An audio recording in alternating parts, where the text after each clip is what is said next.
আমি সম্মানিত আমার মাথার তাজ ওলামাদেরকে জাতীয় ঐক্যের আহ্বান জানাই। আমি আমার সম্মানিত রাজনৈতিক ব্যক্তিবর্গদেরকে জাতীয় ঐক্যের আহ্বান জানাই। আমরা নামাজ কায়েম করতে চাই। জামাত ইসলাম এই কথার উপর একমত আছে না নাই? নামাজ কায়েম হোক, একমত না জামাত ইসলাম? হেফাজত একমত না? ইসলামী আন্দোলন একমত না? তাবলীগের ভাইয়েরা একমত না? পীরের মুরিদেরা একমত না? আপামর তাওহিদি মুসলিম জনতা একমত না? তাহলে নামাজ কায়েম করতে হবে। নামাজ কায়েম করতে হবে, এই কমন গ্রাউন্ডে আমরা সবাই একমত, ঠিক কিনা? যাকাত আদায় করতে হবে, সবাই একমত, ঠিক কিনা? নারীদের পর্দা করতে হবে, শালীন পোশাক পরতে হবে, একমত সবাই, ঠিক কিনা? বৈষম্য বিরোধী বাংলাদেশ চাই, সবাই একমত, ঠিক কিনা? মেরিটোক্রেসি, মেরিটোক্রেসি, আর কোনো মামা চাচার ফোনে পদ দিলে হবে না, মেধার ভিত্তিতে সবগুলো পদ ঠিক করতে হবে, চিল্লায় বলো ঠিক কিনা? আমরা একমত না? স্বাধীনতা সার্বভৌমত্বের প্রশ্নে আমরা সবাই একমত, ঠিক কিনা? আমার নবীরে গালি দিলে রাষ্ট্রীয়ভাবে সর্বোচ্চ শাস্তি তার নিশ্চিত করতে হবে, ঠিক কিনা? এই 10টা কমন গ্রাউন্ডকে সামনে রেখে বিশাল জনসমাবেশ করেন সোহরাওয়ার্দীর ময়দানে, সবাই আসেন। জামাত ইসলাম, হেফাজতে ইসলাম, ইসলামী আন্দোলন, পীরের মুরিদ, তাবলীগ, খেলাফত মজলিস, সবাই একসাথে হন, তাহলে সবাই জানবে যে এই 10টা বিষয়ে আমরা একমত। বলেন, এই ঐক্যতে আপনার দরবার যাবে? দরবার নষ্ট হবে? আপনার দল নষ্ট হবে? আপনার আকীদা নষ্ট হবে না? আমার মাথার তাজ সম্মানিত ওলামায়ে একরাম, এই 10টা কমন গ্রাউন্ডে যদি এক হন, আপনার আকীদা নষ্ট হবে? আপনার আকীদা আপনার, আমার আকীদা আমার, আপনার দল আপনার, আমার দল আমার, আপনার পলিসি আপনার, আমার পলিসি আমার, কারো কিছু নষ্ট হবে না।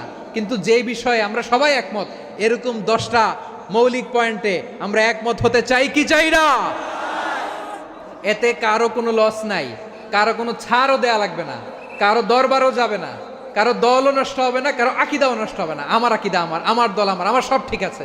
শুধু এই বিষয়ে আমি একমত, তুমি একমত, তুমিও একমত, তো আমরা সবাই একসাথে বসে জানান দেই যে এগুলোতে আমরা একমত, শোডাউন করি।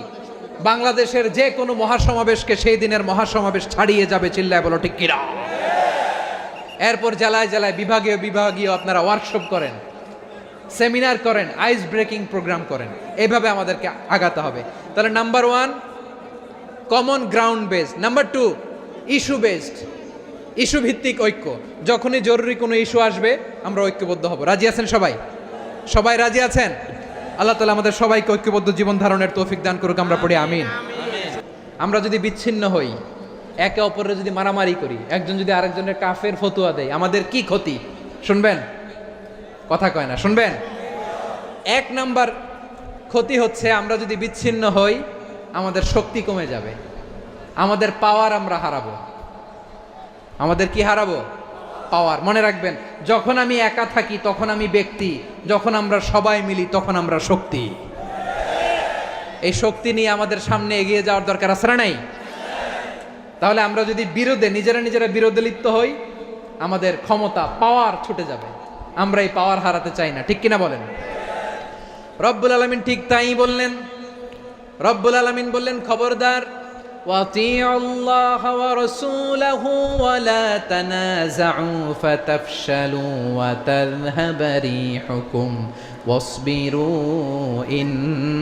ইন্নাল্লাহা মা'আস সাবিরিন।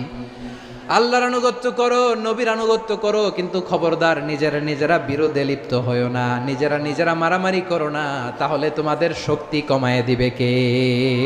ফাতাফশালু, তোমরা সাহস হারাবা, ওয়া তাযহাবা রিহুকুম, তোমাদের শক্তি কমে যাবে, পাওয়ার কমে যাবে।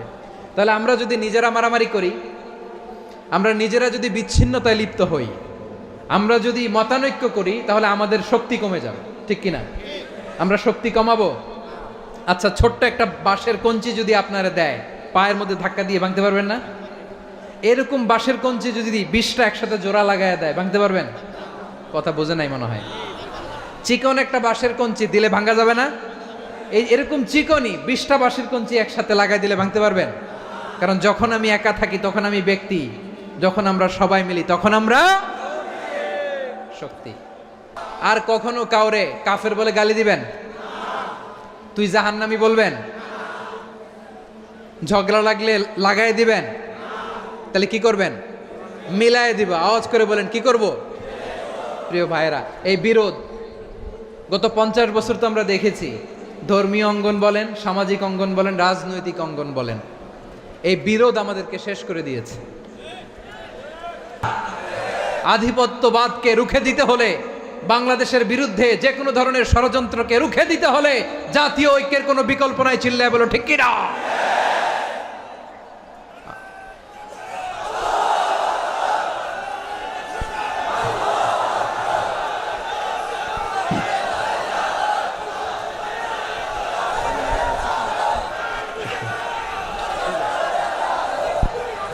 আমার প্রিয় ভাইয়েরা, আমার ভাইয়েরা, আর কাদা ছড়াছড়ি করব না ইনশাআল্লাহ। বলেন আল্লাহুম্মা ফারশাদ। আল্লাহ তুমি সাক্ষী থাকো, আল্লাহ তুমি তৌফিক দাও। আওয়াজ করে পড়েন আমিন। আর একে অন্যকে কাফির বলে গালি দিব না, ঠিক কিনা বলেন? রাজি আছেন? ধ্বংস করে দিয়েছে আমরা আমাদেরকে। আপনারা হালাকু খানের নাম শুনেছেন? মঙ্গল অধিপতি হালাকু খান বাগদাদের আমাদের বিশাল দারুল হিকমা লাইব্রেরিকে ধ্বংস করেছে। 10 লক্ষ মুসলমানদেরকে কচুকাটা করে গণহত্যা করেছে। জানেন, আমাদের সভ্যতা সূতিকাগারের কেন্দ্রবিন্দু ছিল বাগদাদ। ইরাকের বাগদাদে যেদিন সে রক্ত নিয়ে হোলি খেলা করে, রক্তের হোলি খেলা যেদিন হয়, ওই দিনও বাগদাদে বাহাস চলতেছিল। আমাদের বাহাস কি চলতেছিল? আপনাদের এলাকায় বাহাস আছে? এই প্রচলিত বাংলাদেশে যে বাহাস, এটার সাথে ইসলামের কোনো সম্পর্ক আছে? এই পর্যন্ত বাহাসের পরে পরাজয় বরণ করছে এরকম কোন দল আপনারা পাইছেন? আমি পাই নাই। প্রত্যেক দলই বাহাসের পরে সংবাদ সম্মেলন করে বলে আমরা জয়লাভ করিয়াছি, ওনারা পালাইয়া চলিয়া গিয়াছেন। আছে না নাই? কারণ সত্য জানার জন্য, সত্য মানার জন্য আসে না তো, নিজের জ্ঞান জাহির করার জন্য বাহাস করে। বিপক্ষ দলের আলেমকে ছোট করার জন্য বাহাস করে। এই বাহাসের স্থান ইসলামে নাই। চিল্লায় বলো ঠিক কিনা? এই সমস্ত বাহাসের দিন শেষ। ঐক্যবদ্ধ হওয়ার বাংলাদেশ। প্রিয় ভাইরা, হালাকু খান সে দারুল হিকমা লাইব্রেরি জ্বালিয়ে পুড়িয়ে এই সব দামি দামি বইগুলো, আমাদের দামি দামি ঐতিহাসিক তুরাসি ক্লাসিক বইগুলোকে দজলা নদীতে ফেলেছে। পুরা দজলা নদী কালো হয়ে গিয়েছে। 10 লক্ষ মুসলমানকে গণহত্যা চালিয়ে এই রক্তের বন্যা যখন দজলা নদীর পানিতে মিশে গিয়েছে, দজলা নদীর পানি লাল হয়ে গিয়েছে। যেই দিন বাগদাদে গণহত্যা চলে, ওই দিনও বাগদাদে বাহাস চলতেছিল। কিসের বাহাস জানেন? মেসওয়াক, ডান মারি থেকে করা সুন্নাহ, এটা আমরা জানি। এখন কি উপরের মারি না নিচের মারি? বাহাসের বিষয়। এই বাহাস করবেন আপনারা? বিশ্ব যখন এগিয়ে চলেছে, আমরা তখন বসে বিবি তালাকের ফতুয়া খুঁজেছি কোরআন হাদিস চষে। তালাক ইসলামের অনেক গুরুত্বপূর্ণ অনুষঙ্গ। তালাক কোরআনের একটা সূরা। কিভাবে তালাক হবে না হবে আমাদের ফোকাহায়ে একরাম, আমাদের আকাবেররা সব বলে গিয়েছেন, সব জানা। আপনি হয় এটা মানবেন নয় ওইটা। ওইটা নিয়ে বাহাসের দরকার নাই, ওইটা নিয়ে মারামারির স্থান ইসলামে নাই। আওয়াজ করে বলেন ঠিক কিনা? এখন পেকুয়ার ভাইরা, শেষ কথা বলি, আওয়াজ করে বলেন আমরা ঐক্যবদ্ধ হতে চাই কি চাই না? চান? এই যে আমি বিনয়ের সাথে আলেম সমাজকে জাতীয় ঐক্যের আহ্বান জানালাম, এটার সাথে আপনারা সংহতি প্রকাশ করেছেন? বিনয়ের সাথে আজকের এই পেকুয়ার ময়দান থেকে আমাদের রাজনৈতিক নেতৃবৃন্দদেরকে জাতীয় ঐক্যের আহ্বান জানাই, আপনারা সংহতি প্রকাশ করেছেন? এখন এটা রোড ম্যাপ কি, কিভাবে আমরা ঐক্য প্রক্রিয়াতে এগিয়ে যাব? শেষ কথা বলি, একেবারে সহজ। আমাদের ওলামা মাশায়েখদেরকে, আমার মাথার তাজ, তাদেরকে আমরা বলি, এই যে আমরা ঐক্যবদ্ধ হই নাই, আমরা কি বড় কিছু অর্জন করে ফেলছি? বলেন, আমরা কি খুব পাওয়ার সম্মানের জায়গায় আছি?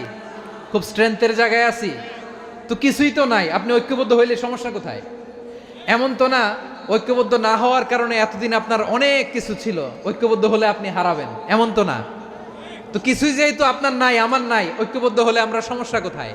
ঐক্যবদ্ধ হয়েই দেখি না, ঠিক কিনা? ঐক্যবদ্ধ হওয়ার দুইটা ওয়ে। রাজনৈতিক ঐক্য কিভাবে হবে?